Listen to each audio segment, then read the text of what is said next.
Hi there guys, a short video looking at bounds, and I particularly wanted to make a focus on this question here because it was quite a tricky question in terms of not just selecting the right bounds and understanding the concept of bounds, but looking at the formula and manipulating it. So let's have a work through this one in terms of finding a good solution. So we've got the length of the base of a triangle is 12, correct to the nearest centimetre. So the first thing I would do if this was my GCSE, I would talk about 12 on a graduated scale in centimetres, because it says to us it's to the nearest centimetre.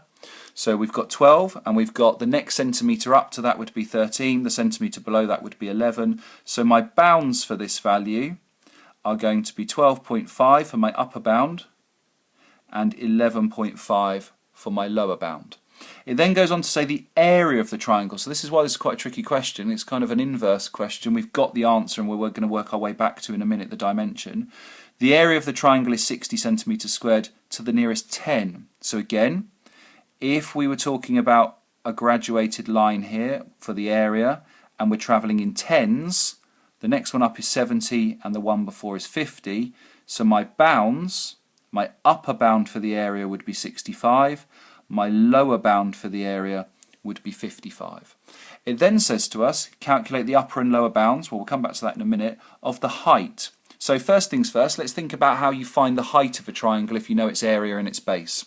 So what's the rule for the area of a triangle? Well, the rule for the area of a triangle is area is equal to base times height divided by 2. So what I really need to do at this stage, nothing to do with bounds, this is why it's one of the trickier questions at the end of the paper, is I need to rearrange this formula so I can have it in terms of h, so I can work out how to find the height given the other variables. So things that are stopping the height being on its own at the moment are the times by the base, but also all of that's being divided by 2, so I need to get rid of this divide by 2 first. Inverse of divide is times, so I'm going to times by 2, and I've got to do that on both sides, otherwise it's not going to stay balanced. So I've got area times 2 is equal to, and on the right hand side the divide by 2 and the times by 2 cancel each other out, so I'm left with base times height.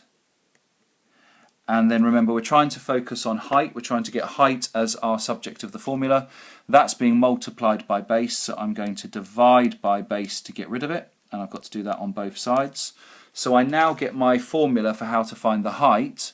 The height, because that's now left on its own, because the times by base divide by base cancel each other out, is equal to the area times 2 divided by the base. So let's write that out here nice and neatly. Height is equal to area times 2 divided by base. That's going to be our formula we're going to use.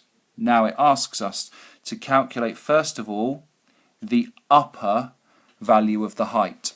What we have here is height is going to be calculated through a division calculation. So if you think about, if you've watched the previous video, how we get the maximised value from a division, we're going to divide the upper bound, the biggest number possible, by the lower bound, the smallest number possible. So I'm going to rewrite my formula for the upper bound of height as the upper bound of area, so 65, times 2, because that bit hasn't changed, divided by the lower bound for the base, so 11.5.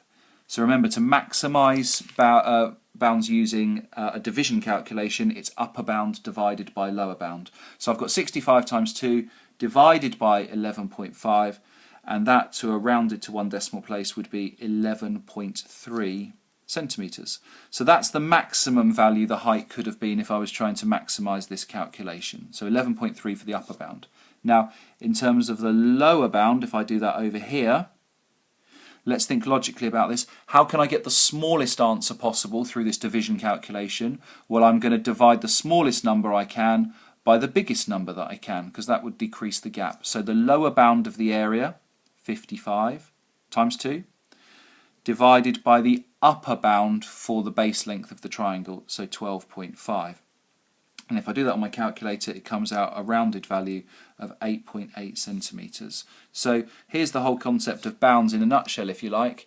By using these variations of maximum minimum values for dimensions, we could have had a swing here as much as 2.5 centimetres in the height of the triangle, depending on whether we use the maximum or minimum values both for the area and for the base of the triangle.